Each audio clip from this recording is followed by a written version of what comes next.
What is going on, guys? Got a gameplay commentary for you today, and the gameplay commentary will be a topic commentary. I've only made one of these before, and it was about American language and British language and how they're different. So if you want to check that out, there might be a link in the description, or you can just search it on my channel.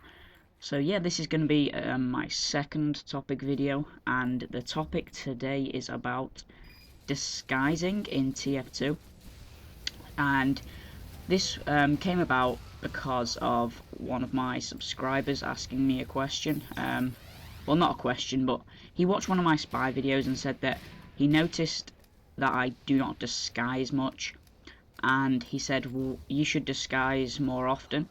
And I said, well, you know what, it's quite hard to explain, so I'll make a video about it. And yeah, so here we are. I decided to go for a gameplay where I kind of purposely change disguise a little more often than I usually do, because I did want to get this gameplay. The gameplay is very short, it's on upward, and it's a defense game, so yeah. So basically, what I wanted to say mainly for the topic is that, first of all, spy, if there's any experienced player, they will not believe a disguise, and they will spy check you. That's any experienced player, because they have been playing the game for long enough that they're smart enough to spy check everybody they see. Also, if you have a disguise, you need to kind of back it up with a bit of something realistic. And if you can't back it up, say for example I was walking just straight at a heavy's back while disguised, it's very suspicious even though I do have a disguise. And sometimes spies can get a bit confused why they're not doing well, because they think that the disguise kind of gives them immunity from being checked, but it really doesn't. It's such a hard job for spies now, because the more that people get experience with TF2, the more people get aware of certain classes and how they work. And spy is an example of one of them.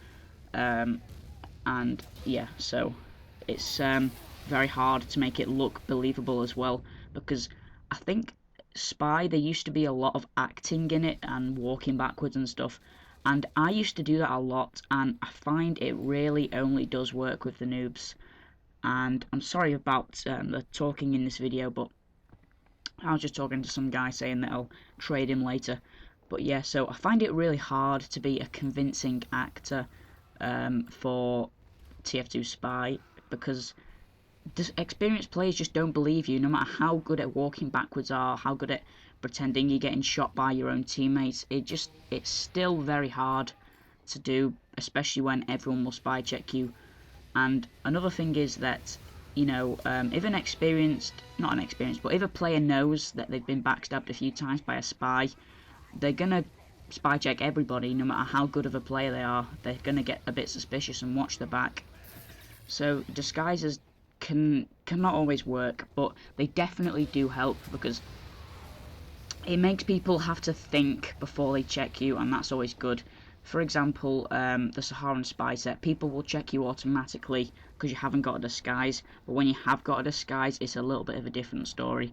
I'm not sure how it works, but it definitely does work a bit like that. But yeah, he was saying, why don't you change disguise more often? And yeah, the reason is because I find that even when I do change disguise, it really doesn't help me. I mean, yeah, obviously I will change disguise. I need to change it at least one time a game, so most of the time I will go as sniper disguise, and then maybe halfway through the game I'll change to pyro. But usually I don't really disguise more often than that. It's because there's so many different styles of play for spy in TF2. My style is more based on not relying on disguises, if you can know what I mean, not relying on having to change. It's more of actual just the skill of being hidden, because you learn that skill when you use the dead ringer anyway, because you haven't got an invisi watch, but you still got to be unseen. So I don't rely on disguises as much as maybe other players do, and that's not a bad thing, and it's not a good thing either, because like I said, there's so many different styles of spy for TF2. So if one person thinks it's good to disguise and that works for them, then it works for them. It doesn't necessarily work for all people. And also with my videos as well, the way that I play spy is tailored to me, and especially when you're watching YouTube videos of people play spy, there are some general tips you can follow to get good at it, but you need to get your own style and get good with it, because what works for somebody else will not necessarily work for you. For example, some people can use the ambassador for a pistol spy and rely on heavy headshots a lot of the time, but if you're not good at aiming, then you're going to have to rely on being more of a stabbing spy. So, you know, it's the same with the zapper and the knife. If you aren't very good at backstabbing people, then you can just go for the zaps. It's the exact same story. So what works for someone else might not work for you. But what I was talking about was that disguises for me don't really help me. That's because I just try to remain hidden as much as possible and not be in the enemy's eyes as a disguised spy, and I rely more on just appearing at unknown times. That's how I usually play spy. So when an enemy's not expecting to get backstabbed, I'll be there like in a chaotic moment when they're already being shot at, or in a blind corner or somewhere like that. So yeah, that's really how I kind of play. Like this here, this is a perfect example. I wasn't really relying on my disguise to make it convincing, because I knew that he'd kind of spotted me.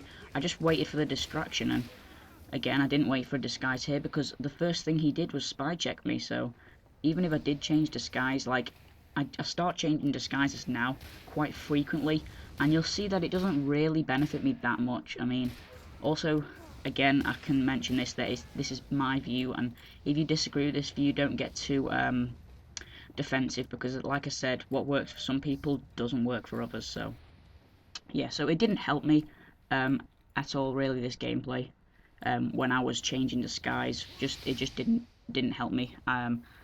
Sometimes it can help you, but I find it's with the more newbie players, and it can help me a little bit, because it makes the enemies think, especially when you've just died and you change disguise. And when I say die, I mean been dead ringer triggered, but when you die and then come back as a different disguise, some players, even experienced ones, won't cotton on. That's if they don't know that you're using the dead ringer. Like this guy here, he kind of like didn't know, and I think I was disguised as maybe a pyro, and then I changed it, and then I tried to go for him again, and then I changed back to pyro, and I did end up getting the backstab, but that was mainly not really because of the disguise, but because he was distracted. So this was a player called I'm Flash, so shout out to him for asking me the question. This is the gameplay that I said I would make for you, and it's also for others as well. So hope you're watching, and also if anybody else wants to get some topics going, like ask me some things, I might make some more videos on what you want to ask, and I'll make a video about me talking about it. So thank you for watching, guys. Have a nice day.